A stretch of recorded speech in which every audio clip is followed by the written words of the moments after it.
Hola, muy buenas noches. Muy bienvenidos a la trama de hoy. Hoy tenemos mucha información, mucho análisis en una tertulia de lujo. Tenemos nuestros contertulios, como siempre, pero se van a sumar dos personas. Una es Roberto Kachanowski, donde se va a meter a explicarnos sencillamente las medidas del supercepo y cómo nos afectan.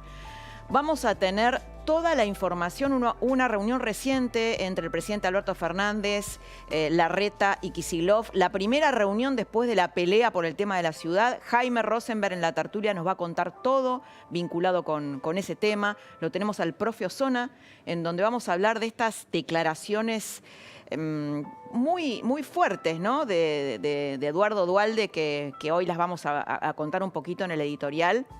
Y al final la vamos a tener a Mariana Zubik, te tenés que quedar hasta el final de esta trama, donde vamos a hablar con ella sobre la impunidad, la remoción de estos 3 jueces que a Cristina le molestan, esta remoción que concretó el Senado y que terminó de definir el presidente Alberto Fernández en un decreto que muy obedientemente firmó este mediodía. Está convalidado por el Senado en un procedimiento bastante irregular, donde no estuvo la oposición.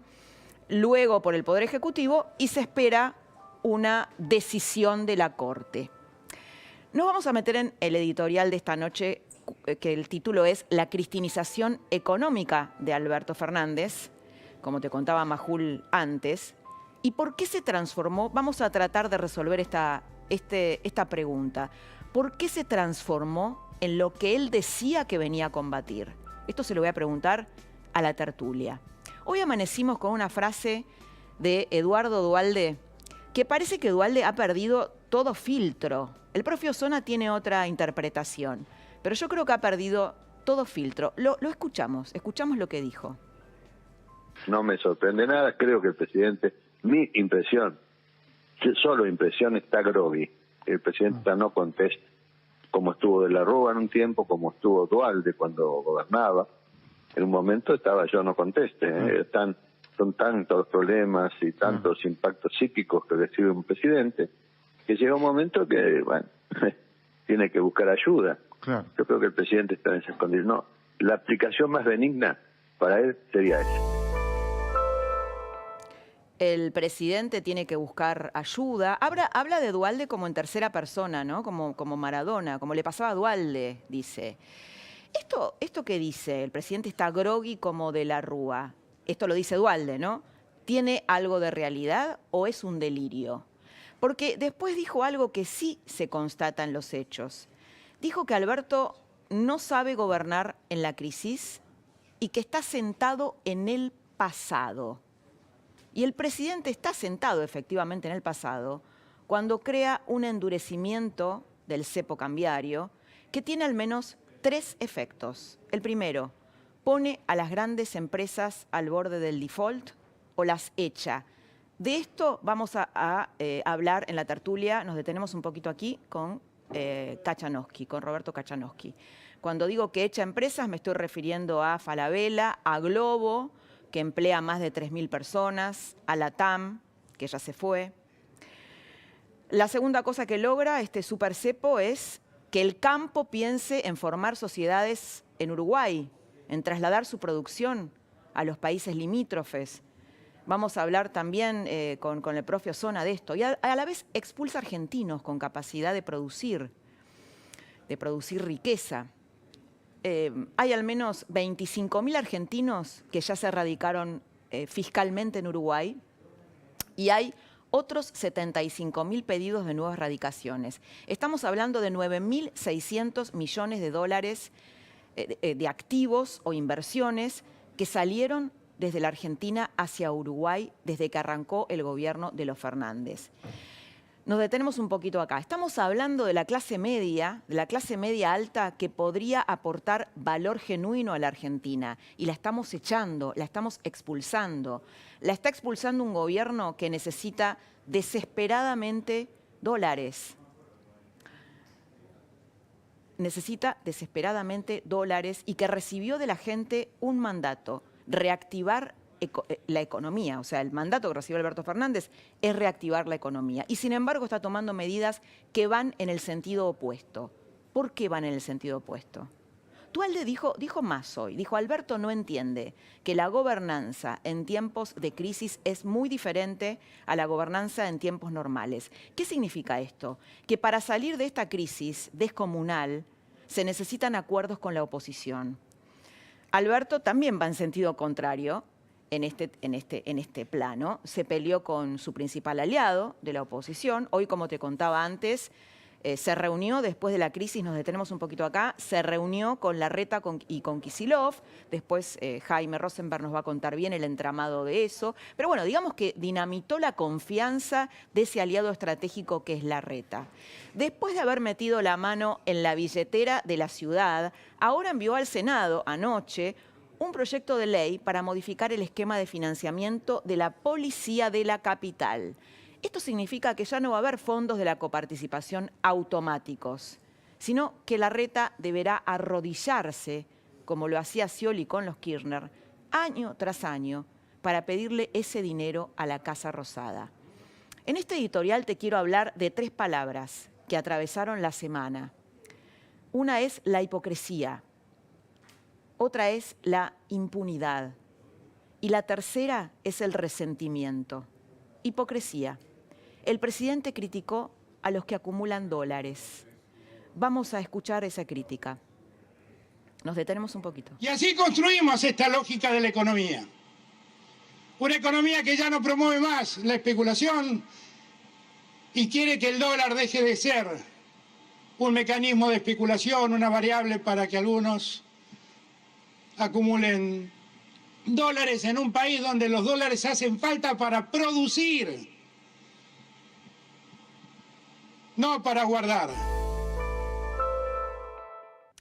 Bueno, lo vemos acá muy indignado al presidente, habla de algunos, ¿no? Algunos como si estuvieran muy lejos de él, esos algunos. Pero había un tiempo, en el 2012, cuando él estaba peleado con Cristina Kirchner, en que se indignaba por el cepo y porque Cristina no lo dejaba comprar dólares. Lo escuchamos. Cepo cambiario es un título mediático, o sea, no hay ningún cepo cambiario, por otra parte. Y yo no sé cómo lo llama la presidenta, pero si yo quiero comprar dólares, hoy no puedo. Estoy sometido a una autorización de un sistema informático que me tiene que dar la FIP. Creo que hay que buscar otro título, porque en realidad ni siquiera ningún economista serio puede, creo, estar hablando de cepo. ¿Cómo se llama, presidenta, esta intervención que hace que yo esté obligado a poner mi dinero y mis ahorros en un plazo fijo que me va a dar 10 puntos menos que la inflación? ¿Qué es el dólar para atesoramiento? Es el dólar por el cual vos no tenés ninguna razón para tenerlo. He criticado mucho el cepo, he criticado el déficit fiscal y me parece que muchas de esas críticas tenían razón de ser. El cepo lo critiqué mucho. Sí, claro. Pero si vos revisás el cepo... Era para criticarlo un montón. Claro, pero vos revisás el cepo y revisás la solución de Macri, admití que el cepo es mucho menos dañino. O sea, no me asustes. Si ganás, ¿vuelve el cepo? No, de ningún modo. Yo no potenciaría el cepo. No lo haría más grave. Bueno, esto es hace meses, ¿no? Un poquito antes de ganar las elecciones. O sea, los dirigentes no resisten archivos, o el presidente en este caso, de meses, ¿no? No solo eso, sus principales funcionarios ahorran en esa moneda, ahorran en dólares, y aquí lo estás viendo, ¿no? Igual que los argentinos que tienen capacidad de ahorro, cada vez menos, pero bueno, hay argentinos que tienen capacidad de ahorro. Porque, ¿sabes qué? Si no somos hipócritas, sabemos que la Argentina ha destrozado su moneda. La propia Florencia Kirchner, ¿te acordás? Tenía 4 millones de dólares. La hija de su vicepresidenta tenía 4 millones de dólares que no estaban volcados a la producción, sino al amarrocamiento duro y puro. Eso lo vimos cuando fue allanada por la justicia, que abrió su caja de seguridad a raíz de las causas de corrupción que involucran a su madre. La otra palabra de este editorial es impunidad. El Senado aprobó finalmente la remoción de los 3 jueces que molestaban a Cristina Kirchner. Los 3 están involucrados en el trámite de las causas por corrupción que la tienen a ella como protagonista, a sus funcionarios y a los empresarios que pagaron coimas. Me detengo un poquito acá. Alberto Fernández fue solamente el Senado. Alberto Fernández hoy lo convalidó con un decreto del Poder Ejecutivo de un modo muy obediente, en línea con su vicepresidenta. Convalidó que estos jueces sean corridos, sean echados. La contracara, te voy a tirar una buena, es algo que pasó en Mendoza y probablemente lo hablemos con Sanz, que es mendocino, que avanza con la ley de ficha limpia. Lo vamos a hablar con Sanz y con Zubik. No, nos paramos un poquito acá. La ley de ficha limpia tiene que ver con la prohibición de sumar a candidatos en listas selectivas que hayan estado procesados en primera instancia. El peronismo se abstuvo de votar esta media sanción que dio diputados. Después vamos a hablar de eso. La tercera palabra que te había dicho que quería charlar con vos es el resentimiento. Y quiero que escuches dos audios del martes y del miércoles del presidente Alberto Fernández donde habla de la meritocracia. Y después te voy a contar por qué eso tiene que ver con el resentimiento. Lo escuchamos. Porque en verdad lo que nos hace evolucionar o crecer no es verdad que sea el mérito como nos han hecho creer en los últimos años. Porque el más tonto de los ricos tiene muchas más posibilidades que el más inteligente de los pobres. Y entonces no es el mérito, es darle a todos las mismas oportunidades de crecimiento y desarrollo. Lo que no creo es en la meritocracia, porque el mérito sirve si las condiciones son las mismas para todas y todos.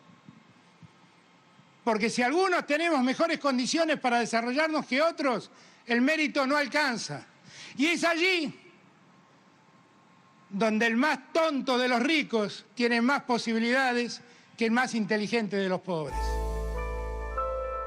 Bueno, mira, acá hay una manipulación de conceptos, una confusión, no sé si adrede o no, o tal vez por ignorancia.